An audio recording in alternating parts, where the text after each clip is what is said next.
Yeah. Today's Asia Brewers Network Technical Series webinar on hop breeding and new European hop varieties, Akoya and Solero.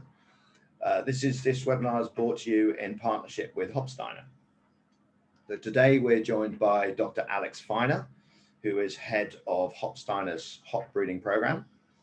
He's going to be talking about the challenges of the hop breeders are facing with the growing impact of climate change.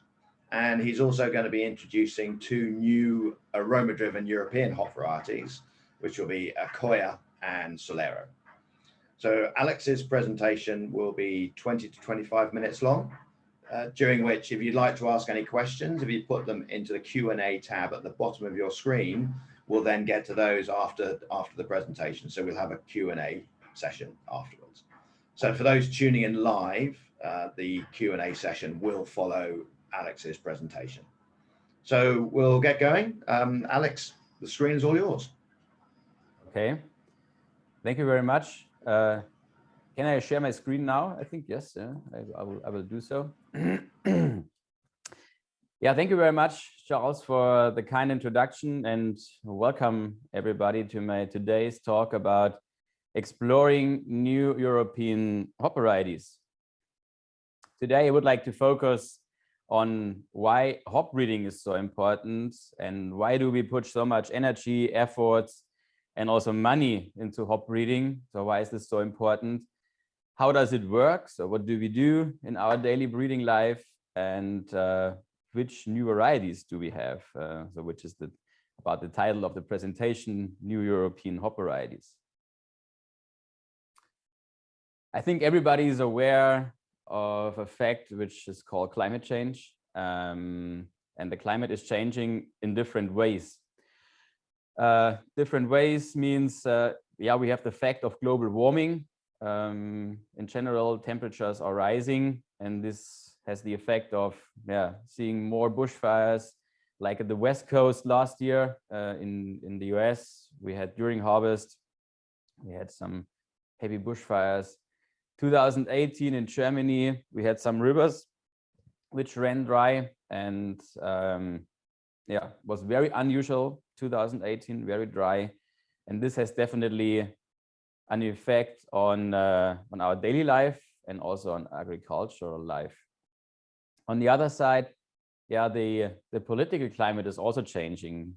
You all know Fridays for Future. The youth stands up and fights for their rights, and in general, the political discussions are more into the sustainable direction.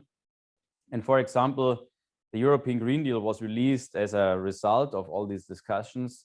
And the European Green Deal has a very ambitious target, which means that the European continent wants to become climate neutral till 2050. And this is a very ambitious goal. And this can just happen. Everything works together, all industries, but also the agricultural industry, with less pesticides, less fertilizer usage.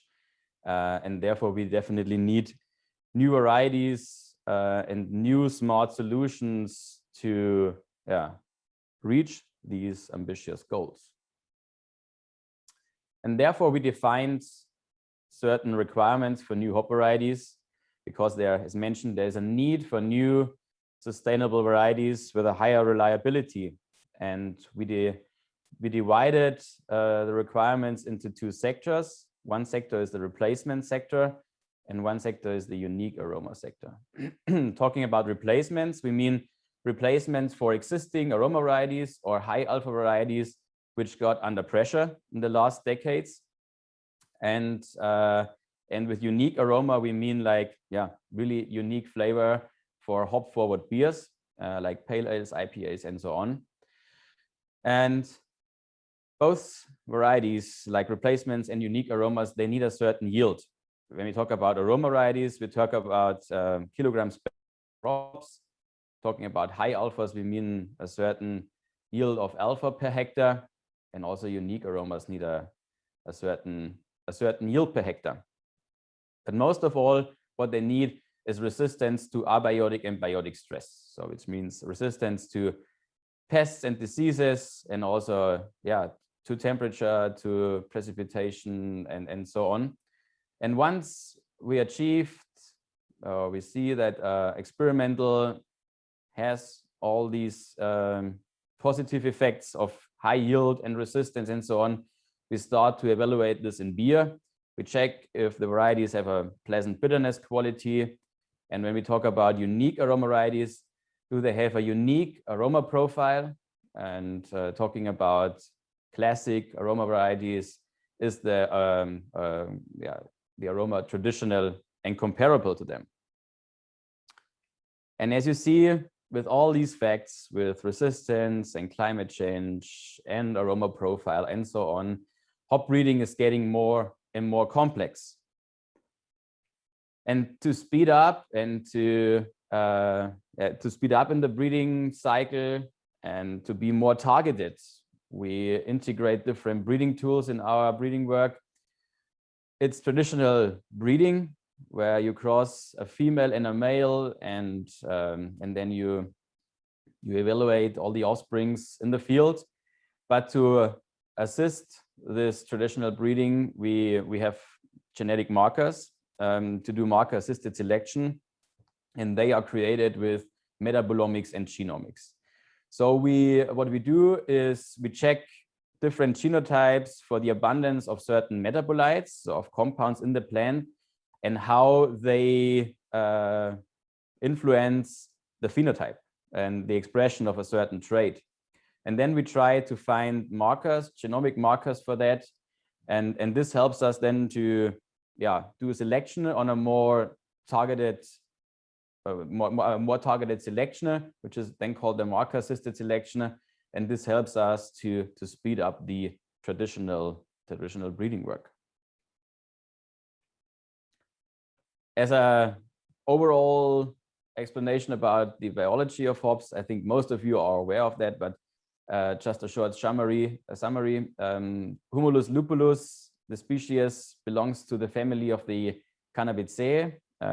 So it's Humulus lupulus is a close relative to Cannabis sativa, hemp, and Cannabis marijuana, but it has no THC or CBD, and it's its own species. Besides Humulus lupulus, there is another species, Humulus scandens, and another one, Humulus yunanensis. Both of them are not relevant for commercial production, so we're only focusing on Humulus lupulus.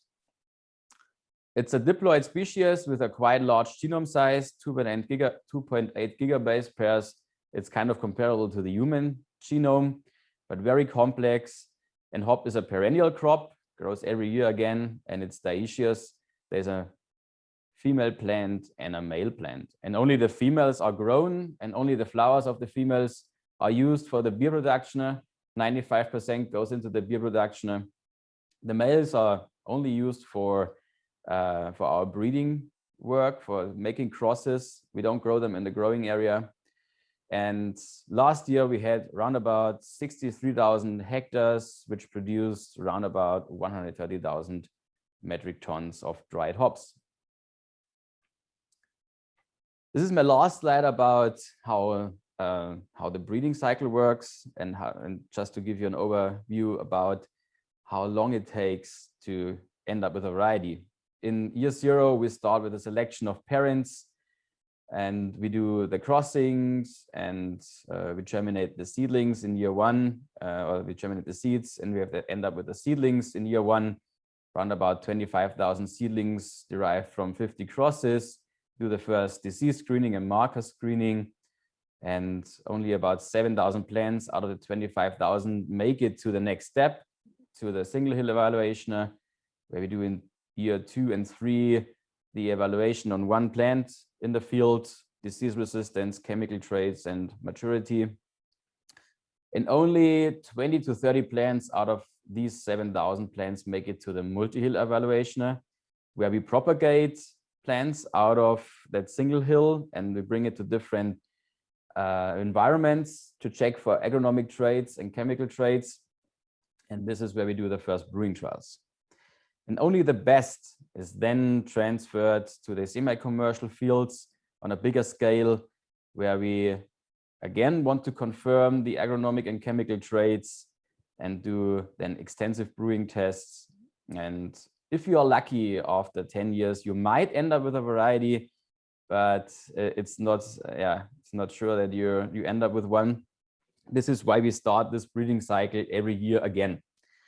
So every year we start with selection of parents, do the crossings and so on. And this means we have multiple overlapping cycles, and every other year, every few years, maybe a variety. Where we do all this research and breeding work is mainly in the US, in Yakima, where we have greenhouses, nursery labs, and we are also a grower there in the Yakima Valley on a significant acreage. We do the same here in Germany.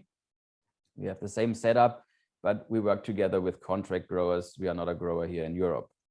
So it's me located here in Germany, and it's my colleagues Nikolai Pitcher and Paul Matthews being located in Yakima, Washington State, USA. This is what came out of our breeding program in the last 2 decades. Many varieties, high alphas, but also varieties for the craft beer industry. And just recently, out of our German operation, Akoya and Solero. Akoya is a replacement variety, and Solero as a unique aroma variety. Solero, I want to start with Solero as a unique aroma variety and show you a little bit about the characteristics and how you can use it in beer and what you can expect from that. So it's a new variety with a very citrusy, fruity characteristic, floral, and has a typical aroma, alpha content, and oil content. Yeah, as written here, is unique tropical fruits, mango, passion fruit, has a good yield of 2,500 to 2,800 kilograms per hectare and more, alpha content 8 to 10% alpha, and with good resistances to diseases. We had some fields last year where we had no spray and against fungus, and was still green, and this is what we want to see in the future. And to give you an impression about how the variety comes through in beer, we created the Solero Pale Ale in our research brewery here in Mainburg. Recipe with 13% Plato, 5.6% alcohol by volume. The targeted IBUs was 25. The malting recipe, 40% Pilsner malt, 27 Vienna, 10% Cara Pils, 10% flaked oaks, 10% wheat malt, and 3% acidulated malt. We used the fermenters SO4 yeast in that beer. Here's the mashing regime, 2-step infusioner, 64 degrees. So now my mouse is not working again. 64 degrees Celsius mashing in, 64 for the first rest, second rest 72, mashing out 78 degrees Celsius. Boiling time 70 minutes, and then we created a single hop Solero Pale Ale, all pellets type 90. 5 minutes after beginning of boiling, we added 25 grams per hectoliter, and a second dosage was in a cooled down whirlpool at 80 degrees Celsius, 500 grams per hectoliter, to leverage the aroma and not the isomerization of the alpha acids in the beer. Then we divided the beer. In tank 1, we had no dry hopping, so it was the single hopping at beginning of boiling and only the whirlpool addition. Tank 2 was then dry hopped at day 2 of fermentation with 500 grams. Tank 3 was dry hopped with 500 grams on day 2, and then another 500 grams on day 10 into the final attenuated beer. So ending up with a dry hopping dosage of 1 kilogram per hectoliter. And then we had a tasting session with brewers in Italy. 80 brewers in Italy evaluated the different beers. We sent them out, and they rated they gave us their impression and the aroma impression. Beer 1 was slightly citrusy, fruity, floral, herbal, so a little bit of everything. So not so distinct, but there was a citrusy, fruity, floral aroma there with just the whirlpool addition. With dry hopping, we got a more distinct profile, a little bit more citrusy, more fruity and floral, and with giving more hops in dry hopping, we got the really distinct Solero characteristics, very citrusy, fruity, floral, slightly resinous, so very characteristic and very variety typical evaluation for that. And also the aroma quality was assessed best with beer number 3. And as you might think that the beer with the highest dosage was preferred, adding more hops is always better, and beer number 3 was evaluated as the best one. And why is this aroma there? We analyzed the different beers here in our lab, and what we see with Solero is very typical aroma compounds, which gives you a fruity, tropical, floral, citrusy note. It's the isobutyl isobutyrate. Threshold is at 30 ppb, and we got 110 to 440 in the pale ale, so ranging from 110 to 40 in pale ale 1 to pale ale 3. The 2-methylbutyl isobutyrate ester was also quite high, from 80 to 230, giving you the fruity impression.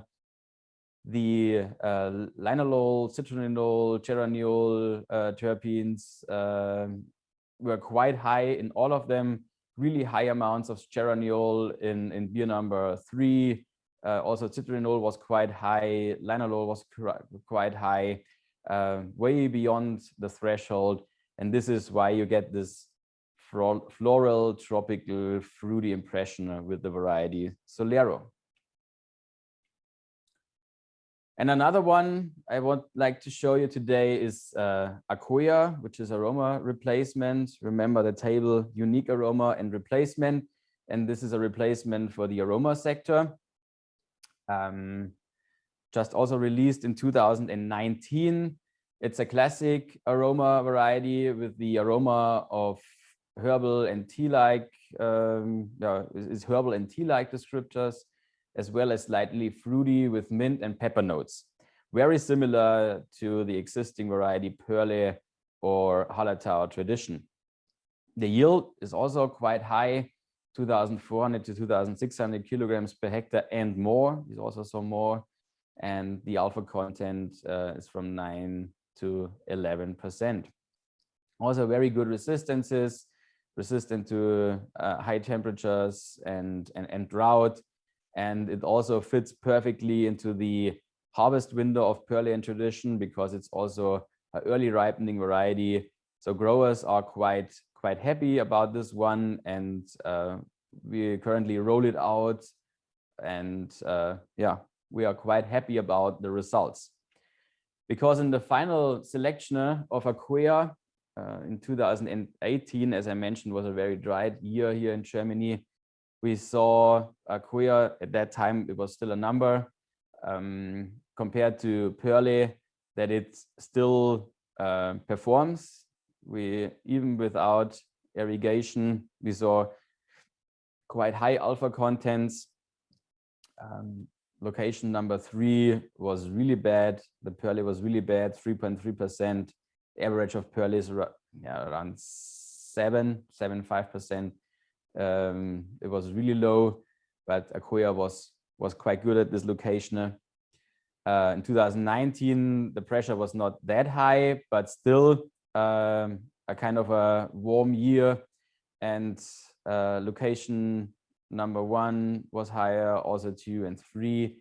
3 was not that bad in 19, but still the Akoya was kind of stable and performed without irrigation, was quite good. In 2020, we don't have this comparison. We had this comparison not anymore because the growers took out the Pearly. They said, okay, 2 years of these results are enough, and they replaced the Pearly with the Akoya because of the much better performance. And how does this variety come through in beer, or how was it evaluated during final selection? We had a tasting at the Braubiale in Nuremberg, where we compared the Pearly versus Akoya in a single hopping Bavarian lager.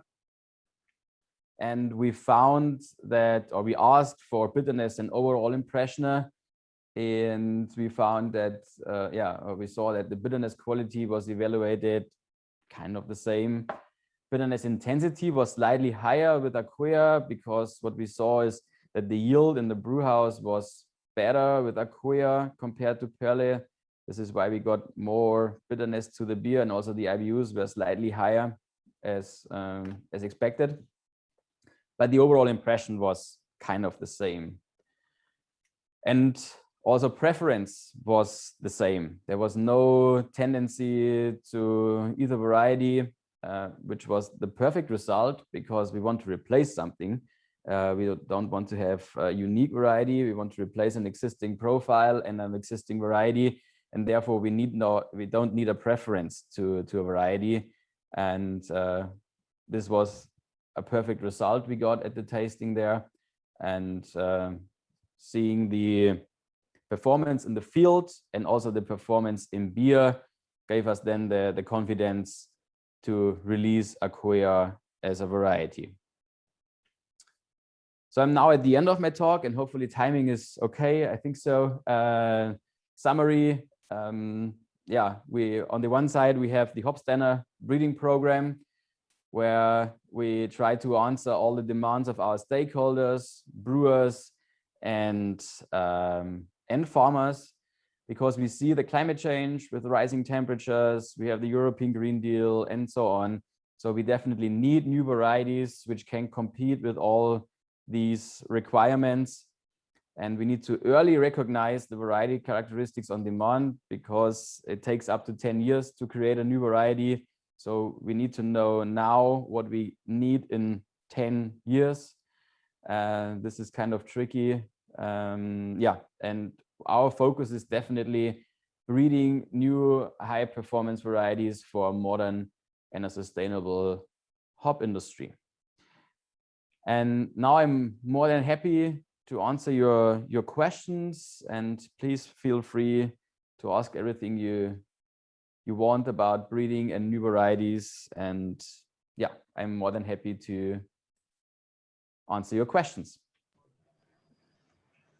Thank you very much, Alex. Thanks for that very interesting look into hop breeding and the new varieties which you're bringing out. For our recording is going to stop here, but for anybody who's watching live, we're now going to run a Q&A session.